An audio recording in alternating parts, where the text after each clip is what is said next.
लगातार भ्रष्टाचार और कानून व्यवस्था को लेकर राज्य सरकार को भारतीय जनता पार्टी घेरती आई है। अब जब घोषणा पत्र जारी होगा तो मुख्यतः इन्हीं बिंदुओं पर नजर रहना संभव है, जिसमें कानून व्यवस्था मुख्य मुद्दा है। इसके अलावा भ्रष्टाचार, रोजगार और सरकारी कर्मचारियों जैसे अहम मुद्दों पर अपना रोड मैप यहां पर पेश करेगी बीजेपी।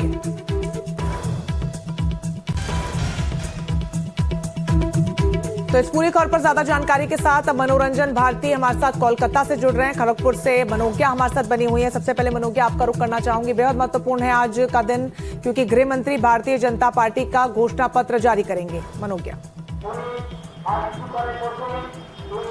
बिल्कुल, गृह मंत्री आज भारतीय जनता पार्टी का पश्चिम बंगाल के लिए घोषणा पत्र जारी करेंगे, यानी कि संकल्प पत्र जारी करेंगे। और इस संकल्प पत्र में आज बहुत सारी बातों का खुलासा होगा। क्या महिलाओं के लिए 3,000 रुपए की घोषणा होगी, युवाओं के लिए क्या स्कीम्स होगी, मछली उत्पादन से लेकर मत्स्य उत्पादन से लेकर हर वो काम, सिंगूर से लेकर किसानों से लेकर महिलाओं के लिए, युवाओं के लिए क्या होगा इस पिटारे में, ये जानना बड़ा जरूरी होगा। लेकिन बीजेपी जिस तरह से अपना कॉन्फिडेंस बढ़ा रही है और बार बार कह रही है कि इस बार पाल्टानो दौरकार अपने स्लोगन्स के जरिए, अपने नैरेटिव्स के जरिए और जमीन पर हो रही अपनी तैयारी के जरिए जो कॉन्फिडेंस दिखा रही है वो पहले से कई गुना ज्यादा है। मैं आज खड़गपुर में हूँ। खड़गपुर में यहीं पर शाम को रोड शो होगा। ये पहला रोड शो होगा गृह मंत्री अमित शाह का, क्योंकि इसके पहले उन्होंने नॉमिनेशन में भाग लिया था शुभेंदु अधिकारी के, और अब दिलीप घोष के लिए, जो कि पूर्व प्रदेश अध्यक्ष हैं, पूर्व सांसद हैं, इस बार फिर से मैदान में उतर रहे हैं। तो एक और दिलीप घोष के लिए उनका साथ में आना, जहां पर पहले कहा जा रहा था आपकी पार्टी में सब कुछ ठीक नहीं है, लेकिन उसके बावजूद अब जब पूर्व प्रदेश अध्यक्ष के लिए गृह मंत्री जमीन पर उतरते हैं, प्रधानमंत्री लगातार कैंपेनिंग करते हैं, तो बीजेपी अब अपनी पूरी ताकत झोंकते हुए इस मैदान में कूद रही है। और ये जानती है कि एक और जहां पर तुष्टीकरण की राजनीति के आरोप लग रहे हैं तृणमूल कांग्रेस पर, तो वहीं दूसरी ओर एक बीजेपी के तरफ से पूरी कोशिश की जा रही है कि हिंदू वोट कंसोलिडेट किए जाएं। बात हिंदुत्व की, धर्म और कर्म की, दोनों की साथ साथ होती रहे। बिल्कुल, और मुख्यतः मनोज्ञा यही इसी के इर्द गिर्द जो चुनावी रणनीति है खासतौर पर तमाम पार्टियों की घूमती हुई नजर आ रही है। खड़गपुर में उनका आज रोड शो पर ही होना है, उसको लेकर भी आपसे आगे चर्चा करेंगे। लेकिन मनोरंजन भारती, आपका मैं रुख करना चाहूंगी। आज का घोषणा पत्र कई मायनों में अहम होने वाला है। लगातार राज्य की ममता सरकार पर जो आरोप लगाते रहे हैं बीजेपी की तरफ से, कि फिर चाहे वो भ्रष्टाचार का आरोप हो, कानून व्यवस्था को बहाल न करने का आरोप है, जिस तरीके की तस्वीरें पश्चिम बंगाल से लगातार सामने आती है, तो मुख्यतः आज इन पर फोकस रह सकता है घोषणा पत्र में। देखिए, सबसे बड़ी बात यह है कि ये देखने वाली बात होगी कि ममता बनर्जी की जो वेलफेयर स्कीम है और जो डायरेक्ट बेनिफिट स्कीम है, जिसको यहाँ पे लक्ष्मी भंडार योजना कहा जाता है, जिसमें कि महिलाओं के लिए पैसे डायरेक्ट ट्रांसफ़र किए जाते हैं, या फिर बेरोजगार युवाओं को जो पैसे देने की शुरुआत ममता बनर्जी ने की है, कई किस्त जो है उनको मिल चुका है। तो ये जो डायरेक्ट बेनिफिट स्कीम है, इसके काट के रूप में बीजेपी क्या लाती है लोगों के सामने? क्या बीजेपी कहेगी कि महिलाओं को हम 2,000 से ज़्यादा देंगे, या 3,000 का वादा करती है? क्या जो युवाओं को जो बेरोजगार अनएम्प्लॉयमेंट भत्ता दिया जा रहा, क्या उसको बढ़ाया जाएगा? क्या वृद्धावस्था पेंशन को बढ़ाया जाएगा?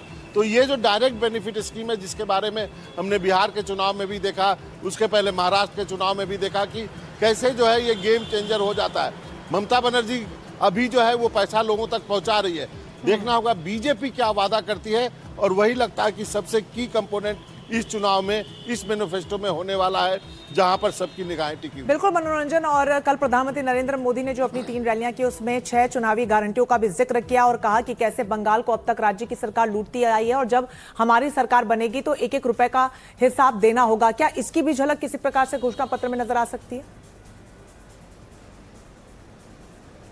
निश्चित रूप से एक रोड मैप होगा कि कैसे जो है बंगाल को आगे बढ़ाया जाएगा। प्रधानमंत्री ने बहुत ज़्यादा एलोबरेट किया कि जो फिशरीज को लेकर के उन्होंने कहा कि उनके पास क्या प्रोग्राम है, केंद्रीय सरकार के क्या नीतियां हैं। तो इन सब चीज़ों को लागू करने के लिए देखना होगा कि इंडस्ट्रियलाइजेशन के लिए क्या रोड मैप होता है बीजेपी के मैनिफेस्टो में, क्योंकि यहाँ पे रोजगार की काफ़ी चर्चा हो रही है, यहाँ पे इंडस्ट्री और लगाने की चर्चा हो रही है। तो इन सब चीज़ों के बारे में एक रोड मैप का अंदाज़ा लगेगा कि बीजेपी जो पावर में आने के लिए पुरजोर कोशिश कर रही है, उसका नए बंगाल के लिए क्या रोड मैप है। बिल्कुल, और सभी की निगाहें उसी पर होगी क्योंकि एक लंबा कैंपेन यहां पर बीजेपी की तरफ से किया गया है। तमाम स्टार प्रचारक जो हैं वो जमीन पर उतरे हैं और जीत का दम भी भर रहे हैं। मनोज्ञा, मेदिनीपुर में जनसभा को संबोधित करेंगे, खड़गपुर में रोड शो भी होना है गृह मंत्री का, उसको लेकर किस तरीके की हलचल देखने को मिल रही है? देखिए, मिदनापुर पश्चिम बंगाल में बहुत इंपॉर्टेंट है क्योंकि शुभेंदु अधिकारी इसी जिले से आते हैं और खुद दिलीप घोष भी इसी जिले के कद्दावर नेता हैं। पर दिलीप घोष और शुभेंदु अधिकारी के बीच में असमंजस की स्थिति पहले बनी रहती थी, पर इस बार दोनों एक साथ एक मंच पे कैंपेन करते दिखाई दे रहे हैं। तो पार्टी को ये पता है कि हमें अपनी तस्वीरों से लेकर अपने बयानबाजी से लेकर हर एक कदम फूंक फूंक के रखना है और सबकी तस्वीर एक साथ रखनी है, सबका साथ सबका विकास। लेकिन प्रधानमंत्री का ये कह देना मिदनापुर जिले के हल्दिया इलाके में कल कैंपेन में कि इस बार जिसने जिसने बंगाल को लूटा है उसका हिसाब होगा। डिफेंसिव नहीं है बीजेपी इस बार फुल ऑन ऑफेंसिव है, एक एक मुद्दा उठा रही है, एक एक मुद्दे पर बात कर रही है। मछली खाने की बात अगर करनी हो तो मछली पालन की बात कर दी जाती है और ये कह दिया जाता है कि गुजरात से मछली सबसे ज्यादा बंगाल आती है, जबकि बंगाल में सबसे ज्यादा खाने वाले मछली उत्पादन कम है लेकिन खाने की प्रक्रिया में उसे ज्यादा रखा जाता है। पर इन सब के बीच में बात उत्तर बंगाल की हो तो उत्तर बंगाल के इश्यूज अलग। बीजेपी इस बार लोकल कैंपेन कर रही है। हर विधानसभा के हिसाब से पहले चार्जशीट निकाली गई। चार्जशीट पहले विधानसभा 294 में दी गई, उसके बाद पूरे एक राज्य की चार्जशीट निकाली गई जिसमें मुद्दे रखे गए कि राज्य को किन किन मुद्दों पर सवाल उठाए जा रहे हैं विपक्ष के तौर पर बीजेपी में। और अब क्योंकि 38% वोटर पिछली बार बीजेपी को वोट किए थे और 48% वोट किए थे जो तृणमूल कांग्रेस को जिताकर सत्ता में लेके आए थे, तो बात अगर गणित की होगी तो 5% का गेम है। 5% किसी का कम हुआ किसी का बढ़ेगा तो गेम बदल जाएगा, लेकिन जब बात 1-1% वोट की होती है तो उससे पश्चिम बंगाल में तो मानिए सरकार बदल जाती है। बिल्कुल मनोज्ञा, और सबसे महत्वपूर्ण तो यह है गणित से इतर भी कि जमीनी स्तर पर मुद्दे क्या हैं आम लोगों के लिए, लोग क्या सोच रहे हैं अपनी आने वाली सरकार को लेकर और किन मुद्दों के साथ वो मतदान केंद्र में पहुंचेंगे। मनोरंजन भारती और उसी से जुड़ी हुई 6 गारंटियां जो प्रधानमंत्री ने भी दी, जिसमें भय मुक्त माहौल देने की बात की, भ्रष्टाचार के खिलाफ एक जंग की शुरुआत की बात की कि आने वाले समय में एक एक पाई का हिसाब हम लेंगे और बंगाल को जो लूटते हुए आए हैं उनको करारा जवाब देंगे। क्या उसको लेकर कोई बड़ी घोषणा हो सकती है? अगर भारतीय जनता पार्टी की सरकार बनती है तो किस तरीके से रुख देखने को मिलेगा? देखिए, सबकी निगाहें हैं कि घोषणा पत्र में क्या होगा, क्या करप्शन को लेकर कहा जाएगा, क्या इंडस्ट्रियलाइजेशन को लेकर के कहा जाएगा। लेकिन मैं आपको बताऊं कि बंगाल में इस बार जो चुनाव हो रहा है ना, इस बार मुद्दे बदल गए हैं। सबसे बड़ा मुद्दा SIR हो गया और SIR के आड़ में वो सारे मुद्दे छिप गए हैं जिन मुद्दों पे चर्चा होनी चाहिए, जिन मुद्दों की बात होनी चाहिए। यहाँ पर हेल्थ की बात होनी चाहिए, एजुकेशन की बात होनी चाहिए, लॉ एंड ऑर्डर की बात होनी चाहिए, यहाँ पर करप्शन की बात होनी चाहिए, लेकिन वो सब बातें हो नहीं रही है। बातें हो रही है कि 90 लाख वोट कट गए, SIR से क्या होगा, किस डिस्ट्रिक्ट में कितने वोट कटे हैं, उसका क्या इम्पैक्ट होगा, नॉर्थ बंगाल में जो वोट कटे हैं क्या हिंदुओं के कटे हैं, इधर जो है माइनॉरिटी के कटे हैं। बातें इन सब चीज़ों पे होने लगी है और ये जो चीज़ें हैं इसमें वो मुद्दे जिन पे चर्चा होनी चाहिए थी वो जो है खो से गए हैं और ये बड़ा दुर्भाग्यपूर्ण स्थिति है।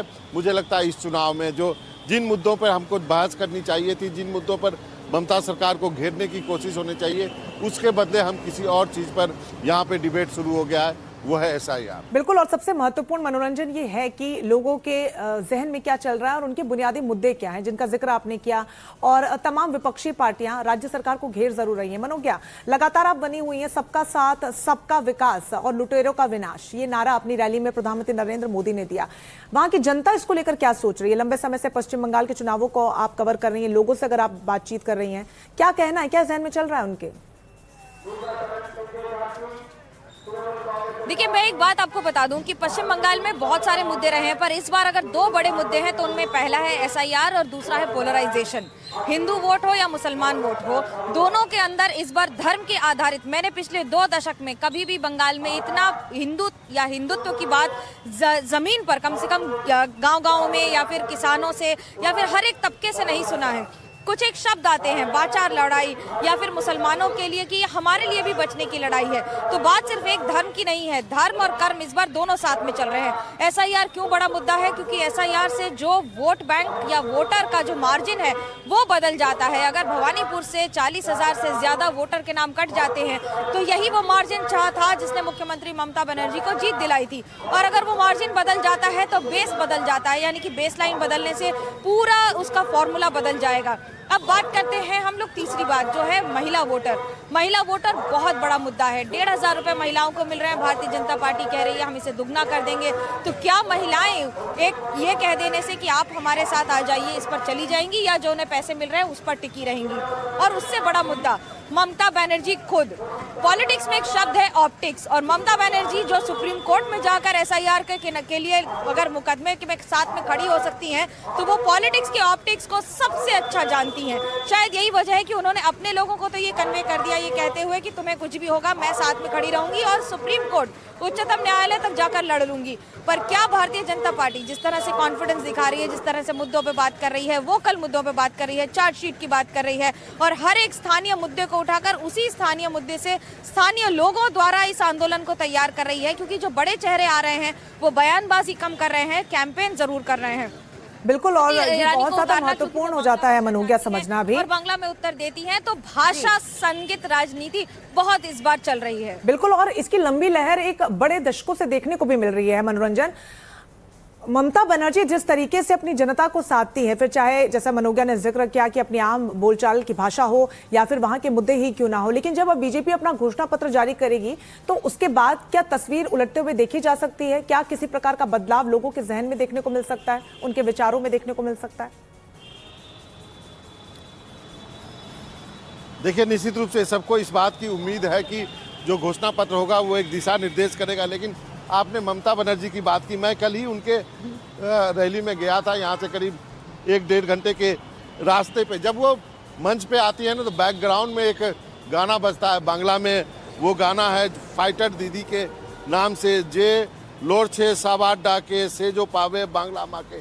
ये जो वो जय बांग्ला से शुरू होता है उनकी रैली और जय बांग्ला पे वो ख़त्म करती है। तो ममता बनर्जी जो है वो लोगों को बता रही हैं और लोगों के मन में उन्होंने बैठा दिया है कि वो जो है उनकी सेवियर हैं। कुछ भी होगा, जैसे मनोज्ञा ने कहा, एसआईआर इतना बड़ा मुद्दा क्यों है, लोग उस पर क्यों वोट देने के लिए चर्चा कर रहे हैं? क्योंकि ममता बनर्जी ने सुप्रीम कोर्ट में जाकर के बहस करके उनको ये भरोसा दिला दिया कि मैं हूँ, मैं आपके लिए स्ट्रीट में भी उतरूंगी। तो ये जो चीज़ें जो भरोसा उन्होंने बिल्कुल, भरोसा मनोरंजन साफ तौर पर नजर आ रहा है। ममता बनर्जी कहती हैं कि तृणमूल कांग्रेस ज्यादा विधानसभा सीटें जीतकर चौथी बार सत्ता में आएगी, तो वहीं अमित शाह भाजपा के लिए 170 से ज्यादा सीटें जीतने का दावा कर रहे हैं। जमीनी हकीकत क्या नजर आ रही है? देखिए, ये सीटों के बारे में बताना तो बहुत मुश्किल है कि सबके अपने अपने दावे हैं। कोई भी चुनाव हारने के लिए नहीं लड़ता है। ममता बनर्जी भी वो दावा करेंगी, बीजेपी भी दावा करेगी। लेकिन देखिए, बहुत ही इंटरेस्टिंग चुनाव होने वाला है। चुनाव काफ़ी मज़ेदार है, नेक टू नेक चुनाव है। ढेर सारे वोटरों के नाम कट गए। जैसे अभी आपको मनोज्ञा ने बताया कि किस ढंग से भवानीपुर में ही यदि 40,000 वोटरों के नाम कट गए हैं तो आप समझ सकते हैं क्या हो सकता है। सबसे बड़ी बात है कि जो 2024 के चुनाव में ममता बनर्जी, तृणमूल कांग्रेस और बीजेपी के बीच में 42 लाख वोटरों का अंतर था और अभी 90 लाख से ज़्यादा वोटरों के नाम कट चुके हैं। तो ये इतना सिंपल मैथमेटिक्स नहीं है, लेकिन एक बड़ा मुद्दा है कि इतने नाम कटने के बाद ऊंट किस करवट बैठेगा ये हम नहीं कह सकते, क्योंकि हमें नहीं मालूम कि जो नाम कटे हैं वो किसके नाम कटे हैं। लेकिन एक फैमिली में यदि 10 की फैमिली है, 4 के नाम कट गए, तो वो जो 6 आदमी वोट करने जाएगा वो किस गुस्से में जाएगा वोट करने के लिए, वो देखना होगा। और मुझे लगता है कि तृणमूल कांग्रेस इसी पर बैंक कर रही है। बिल्कुल मनोरंजन, जो एसआईआर का पूरा मुद्दा रहा है, ऐसे में क्या जो आंकड़े सामने आए हैं या जो वोट नाम यहाँ पर काटे गए हैं उससे चुनावी गणित बदलेगा क्या? ये बड़ा सवाल बना हुआ है। आप दोनों हमारे साथ बने रहिएगा। इस बीच दर्शकों को सुना देते हैं, प्रधानमंत्री नरेंद्र मोदी ने जब कल अपनी रैलियां की, जनता को संबोधित किया, तो वो कौन से 6 बड़े चुनावी वादे हैं जो उन्होंने वहां की जनता से किए, वो सुनवा देते हैं।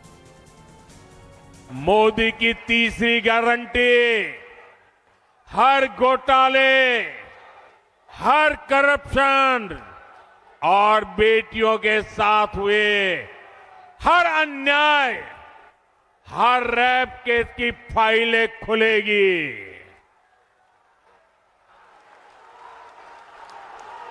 मोदी की चौथी गारंटी, टीएमसी के राज में जिसने भी करप्शन किया है उसकी जगह जेल में होगी। मंत्री हो या संतरी, कानून सबका हिसाब करेगा। टीएमसी का कोई गुंडा अब कानून से बचने वाला नहीं है। मोदी टीएमसी को जनता जनार्दन का पैसा नहीं खाने देगा, पैसा नहीं खाने देगा। तो ये 6 गारंटियां जो इस वक्त हमने आपको सुनवाई वो बेहद महत्वपूर्ण है, जिसमें कई बड़ी बातों का जिक्र किया है। मनोज्ञा, आज आने वाला घोषणा पत्र और प्रधानमंत्री नरेंद्र मोदी की 6 गारंटियां क्या भारी पड़ेंगी ममता की रणनीति पर? देखिए, गेम बहुत तगड़ा है, ये बात कहने में मुझे कोई गरेज नहीं है कि एक एक सीट पर लड़ाई कांटे की टक्कर की है और कोई पार्टी एक कदम पीछे हटना तो दूर 1 इंच छोड़ने को तैयार नहीं है। और उसका अंदाजा आप इस बात से लगा लीजिए कि हुमायूं कबीर पर एक स्टिंग ऑपरेशन हुआ, जिसे तृणमूल कांग्रेस ने प्रेस कॉन्फ्रेंस करके रिलीज किया, कहा कि ये किसी ने किया है जिसे हम सबके सामने रख रहे हैं। अब पार्टी ने जब रखा है तो उसके बाद असर क्या हुआ? असर सीधा ये हुआ कि असदुद्दीन ओवैसी एआईएमआईएम के मुखिया ने साफ कहा कि हम अब बंगाल में चुनाव अकेले लड़ेंगे, भले ही उन्होंने एंट्री हुमायूं कबीर का हाथ पकड़ के की हो। और स्टिंग ऑपरेशन में हुमायूं कबीर बहुत कुछ कहते नजर आ रहे हैं कि उन्होंने किसी से सपोर्ट लिया है, पैसा लिया है, सारा कुछ किया है। और उसके बाद जब बात राजनीति की होती है तो ये फॉर्मूला अगर बदल गया तो फिर राजनीति और रणनीति बदल गई, क्योंकि मुस्लिम वोटर्स जो एक साथ होते नजर आ रहे थे बाबरी मस्जिद मुद्दे पर, बाबरी मस्जिद बनाने की बात कही थी हुमायूं कबीर ने, तो तृणमूल कांग्रेस ने उन्हें निष्कासित कर दिया था। और उसके बाद सब ने देखा कि हुमायूं कबीर ने अपनी पार्टी बनाई, असदुद्दीन ओवैसी के साथ आ गए। लेकिन चुनाव अभी 15 दिन बाकी है पूरे कैंपेन में और उसके पहले ही दोनों अलग हो गए। तो क्या ये वोट बैंक जो कंसोलिडेट हो रहा था कि बाबरी मस्जिद मुद्दे पर हो या फिर ये हो, इसका असर कितना पड़ेगा? क्योंकि मुस्लिम्स को हमेशा माना गया है कि उन्होंने जब भी जिसका साथ दिया है उसने बंगाल में सत्ता बनाई है, चाहे वो बिल्कुल। ये मनोज्ञा, जो पूरा मुद्दा बेहद महत्वपूर्ण हो जाता है बंगाल की राजनीति में, वो भी तब जब मतदान के दिन इतने करीब। आप बने रहिए।